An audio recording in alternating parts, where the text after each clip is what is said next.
नमस्कार, मैं हूं पीहू और आप देख रहे हैं लोकमत राजस्थान। जयपुर में झालावाड़ स्कूल हादसे के पीड़ितों के लिए नरेश मीणा का धरना लगातार 5वें दिन भी जारी रहा है और नरेश मीणा ने शहीद स्मारक पर अपना आंदोलन जारी रखा, जिसमें उन्होंने पीड़ित परिवारों को 1-1 करोड़ रुपए मुआवजा दिलाने की मांग उठाई है। उनका कहना है कि इस मामले में सरकार द्वारा उठाए गए कदम पर्याप्त नहीं है और पीड़ित परिवारों को न्याय और उचित मुआवजा मिलना चाहिए। धरने के दौरान नरेश मीणा ने यह भी कहा कि यह मामला सिर्फ मुआवजे का नहीं है, बल्कि बच्चों की सुरक्षा, स्कूलों में संरचनात्मक सुरक्षा मानकों और प्रशासनिक जवाबदेही की मांग का भी है।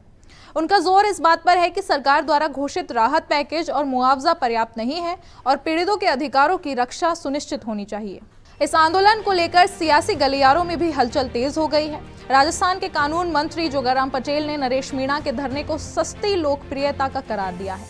उन्होंने कहा कि जब सरकार ने सारी मांगे पूरी कर दी हैं और पीड़ितों को राहत प्रदान की जा चुकी है, तब भी नरेश मीणा द्वारा आंदोलन चलाना केवल राजनीतिक स्वार्थ की नुमाइश है।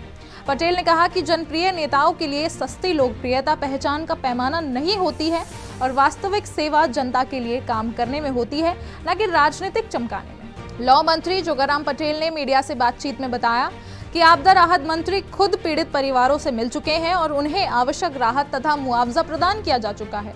अब ऐसे में बेवजह मुद्दों को हवा देना और धरनों के जरिए राजनीतिक लाभ उठाना उचित नहीं है। उनका यह भी कहना था कि नरेश मीणा का यह धरना केवल जन सामान्य के बीच अपनी छवि बनाने की कोशिश है और इसमें कोई वास्तविक नई मांग नहीं है।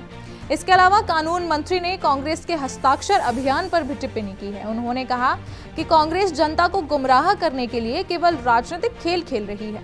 पटेल ने कहा कि कांग्रेस ने इस मुद्दे पर हस्ताक्षर अभियान शुरू किया है, लेकिन इससे कोई फर्क नहीं पड़ेगा क्योंकि जनता पहले से ही सही और गलत की पहचान कर चुकी है। उन्होंने कांग्रेस को मुद्दा विहीन बताते हुए कहा कि यह पार्टी केवल जनता को भ्रमित करने का प्रयास कर रही है। मंत्री ने यह भी कहा कि विधानसभा अध्यक्ष ने पहले ही इस मामले पर अपनी स्थिति स्पष्ट कर दी है और आरोप प्रत्यारोप से केवल राजनीतिक चाल, चरित्र और चेहरा उजागर होता है। उनका मानना है कि नरेश मीणा और कांग्रेस दोनों ही इस मामले में अपनी राजनीतिक पहचान बनाने के लिए पीड़ितों के नाम का इस्तेमाल कर रहे हैं। वहीं नरेश मीणा ने भी कानून मंत्री के आरोपों को खारिज किया है और उनका कहना है कि उनकी मांगे न्यायपूर्ण है और धरना केवल पीड़ितों के हक के लिए किया जा रहा है। उन्होंने कहा कि सरकार द्वारा घोषित राहत पैकेज पर्याप्त नहीं है और वास्तविक मुआवजा सुनिश्चित करने के लिए आंदोलन जरूरी है। यह मामला राजनीतिक और सामाजिक दोनों स्तरों पर गर्माता दिखाई दे रहा है, जिसको लेकर नरेश मीणा का धरना जारी है, जबकि सरकार और बीजेपी नेताओं का तर्क है कि उनकी सभी मांगे पूरी की जा चुकी हैं। जनता इस बहस के बीच यह देख रही है कि पीड़ित परिवारों को न्याय और उचित मुआवजा किस हद तक मिलता है। इस पर अपने विचार हमारे साथ शेयर करें और ऐसी राजनीतिक खबरों और अपडेट्स के लिए देखते रहें लोकमत राजस्थान।